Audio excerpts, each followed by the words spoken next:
来看南韩第21届总统是共同民主党的李在明以超过49%的选票当选咯。因为前任的总统是洪罢免，所以打选出的李在明伫台北时间早起7:21就随就任咯，加强受5党的任期。那么来看早起李在明伫总统就职典礼，伊伫演说中来强调讲，绝对袂当互戒严这款代志搁再发生。李在明的就职典礼是伫首尔的国会议事堂来举行，政府官员、各政党、各各界的代表，大约有300个人参加。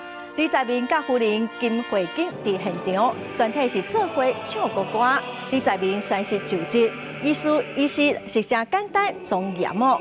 李在明嘛表示讲，伊会来建立实用的政府，嘛强调讲会重视国家的利益，甲实用的外交。要来强化美国甲韩国同盟，深化美国、日本甲韩国合作。另外，针对北韩伊表示讲会继续沟通来维护和平。